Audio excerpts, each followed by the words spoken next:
ជាចំណុចសំខាន់ដំបូងគឺភាគីទាំងពីរយើងបានឯកភាពគ្នាទៅលើបទឈប់បាញ់បន្ទាន់មួយដែលនឹងចូលជាធរមានចាប់ពីថ្ងៃនេះ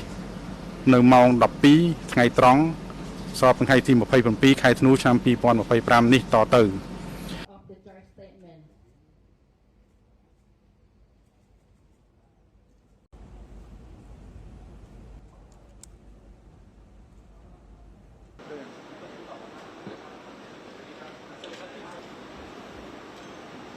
The most important point in this joint statement is that both sides shall maintain their current troop levels in the area with no movement or reinforcement towards one another and no renewed attacks or provocations.